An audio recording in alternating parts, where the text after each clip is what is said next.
So if you've been building with AI for a while now, you've got N8N workflows running, you can build a voice agent, maybe you've even shipped something that actually works, and you still can't get anybody to pay you for any of it, I want you to listen carefully, because the reason that you're stuck is rarely what you think it is. You probably think it's a skill problem, that if you just learned one more tool, one more framework, one more course or certification, you'd finally feel ready to charge. Or you might think it's a proof problem. If you could just land that first client, then every business out there would just magically trust and hire you. But I'm here to tell you that it's not any of that. I've coached enough people through this transition to know when a builder can't land clients, it's basically always one of three things. And by the end of this video, you're gonna know exactly which one is keeping you stuck. Not all three, the specific one. I'm also gonna give you the 3 Claude skills that I built to fix each one. You can get them today for free and start using them now to fix your problem and start landing clients. No paywall or gatekeeping. So if you want to land your first or next AI client, you can take part in the 4-week challenge inside my free school community of like-minded people,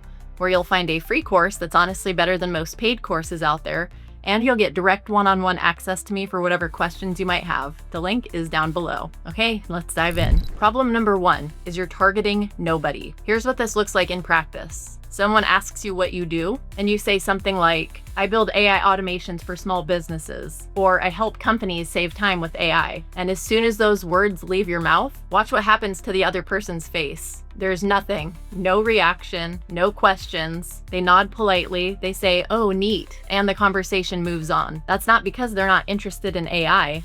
It's because you just described approximately 14 million other people. There's nothing specific or sexy or compelling about, I help companies save time with AI. When your target is small businesses or anyone who needs help with AI, you can't write outreach that lands. You can't price with confidence, and you can't build a portfolio that compounds. And you definitely can't get referrals because nobody knows who to refer to you. You're trying to be everything to everyone, and being everything to everyone is the same thing as being nobody to anyone. One of my first mentors told me, when you chase 2 rabbits, you catch none. You need to identify the rabbit that you want to catch. Now I know what you're thinking. You're thinking, but Lindsay, I don't want to limit myself. What if I pick the wrong niche? And honestly, you will pick the wrong niche the first time, maybe the second time. Picking the wrong niche and learning is infinitely more profitable than staying generic for another 6 months. Just pick something. Be wrong about it if you have to, but just pick. It's just like dating. It's very unlikely that you're gonna find your future spouse on the first try, but you will learn what you do and don't like, and you'll get closer the next time that you choose. Here's the actual diagnostic for whether a niche is any good. A strong niche has 5 things working in your favor: real pain, real money to spend, reachability through outbound, ROI that you can explain in 1 sentence, and fulfillment you can deliver without burning out. Most builders get stuck on the first 2 and ignore the last 3. They pick something painful and lucrative,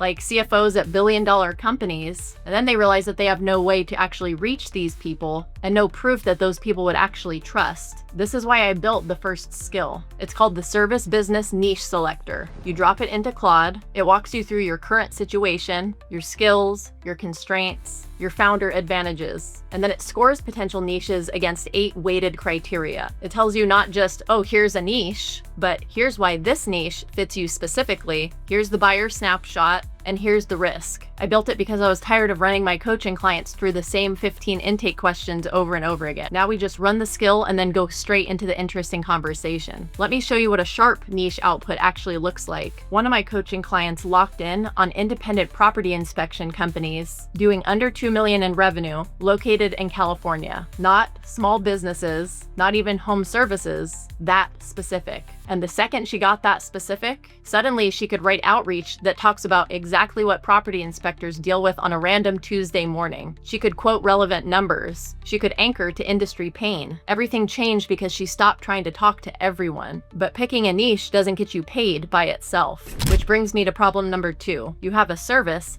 not an offer. This one is the most common, and it's also the one that hurts the most to hear. When you describe what you do, you're describing the vehicle, like I build N8N workflows, or I set up AI voice agents, when what you should be describing is the outcome. Business owners don't buy workflows. They buy money back, time back, or sleep back. Those are the only 3 currencies that matter to them. Which would you buy? I teach people cold outreach on LinkedIn, or I help aspiring AI consultants build a $10,000 a month business within 90 days. The vehicle is the same, but the outcome is clearly displayed in that second version. Watch what happens when you make this switch. I build N8N workflows for HVAC companies becomes I help HVAC companies recover 30 to 50 grand a month that they're losing on declined estimates that nobody follows up with. Same work underneath, completely different conversation. The first one is a tech demo. The second one is a P&L line item that goes from red to black. And here's the thing that nobody wants to admit. The reason why most builders default to selling their vehicle instead of the outcome is because they're not actually confident that the outcome will happen. It's easier to say, I'll build you a chatbot than I'll get you 15 more booked calls a month. Because if you build a chatbot, you've delivered. If you promise 15 calls, now you actually have to deliver 15 calls. And that's terrifying when you've never done it before. And I totally get it. And I used to stress like crazy about ensuring client results. But here's what I tell every single one of my coaching clients. You don't need 10 case studies to make an outcome-based promise. You need one real-world business problem, one real solution, one measurable result. That's the proof principle. And it's the bridge from builder selling time to consultant selling outcomes. Without proof, you can't charge consultant prices, period. With even a sliver of proof,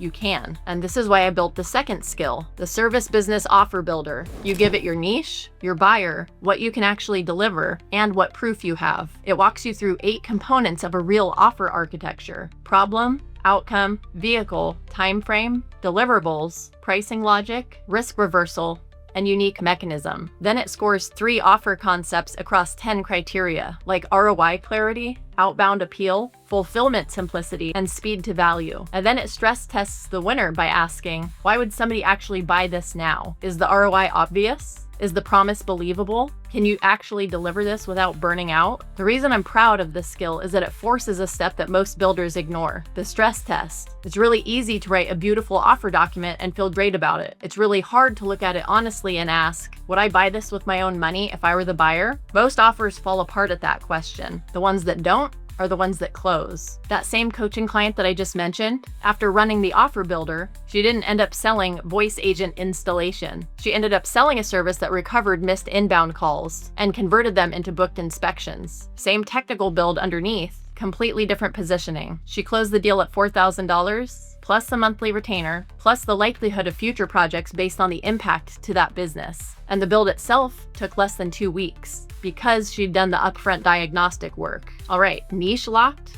offer locked. Last problem, your outreach sounds like everyone else's. This is the silent killer because it's the one that most builders are so confident that they've actually nailed. They've got templates, they've got Apollo lists, they've got an Instantly account spinning in the background. They're sending 200 messages a day and they're getting absolutely 0 replies. And they assume it's a targeting problem or an offer problem, or they just need to send more volume, but it's not. It's that you sound like every other wannabe AI service provider in their inbox right now. Because here's what's happened over the last 12 months. AI made it 10 times easier for everyone to send cold outreach at scale, which means decision makers are getting hammered with messages that sound like they all came from the same exact ChatGPT prompt. Hey, first name, I hope this email finds you well. I noticed your company is in industry and I wanted to reach out. Your message is going to be ignored at best. The standard isn't to send a crap load of volume. The standard is send something that doesn't get pattern matched to spam in the first sentence. This is exactly how you stand apart right now. So what does outreach that actually starts conversations look like right now? Short,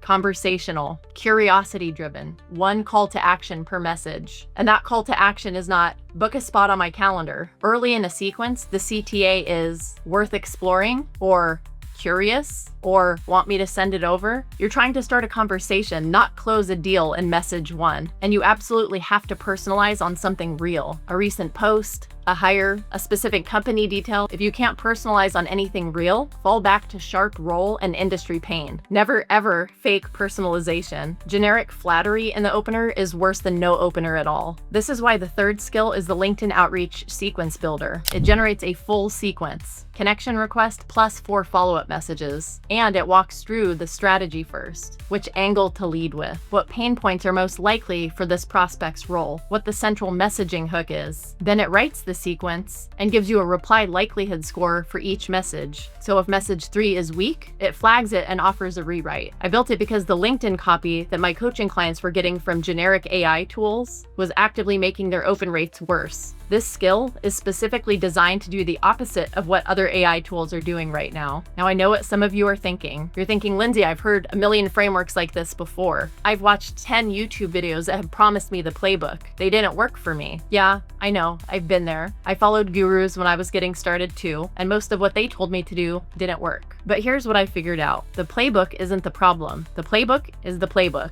What's actually broken in most builders' businesses is that they're actually trying to fix the wrong piece. They're refining their outreach copy when their offer is the problem. Rewriting their offer when their niche is the problem. They're picking a new niche when their outreach is the problem. So they spin for months and months because they keep treating the symptom instead of the diagnosis. And that's why I framed this video the way that I did. I didn't want to give you another do these 3 steps. I wanted to give you a diagnostic. Because if you can figure out which one of these 3 problems is actually yours, not all 3, just the one, and you fix that one with the right tool, the other 2 start falling into place faster than you'd expect. So here's what I want you to do right now. Open a Google Doc and answer this honestly. When you tell someone what you do, like your grandma or someone with zero knowledge about AI, do they get it instantly or do they ask follow-up questions? If they ask follow-up questions, your niche is too vague. When you describe your service, are you describing the work or the result? If you're describing the work, your offer needs to become an outcome. And when you send a cold message, you're starting a conversation or pitching a meeting. If you're pitching the meeting in message 1, your outreach is the problem. Then go grab the skill that matches your diagnosis. The niche selector, the offer builder, and the LinkedIn outreach sequence builder are all in my free school community.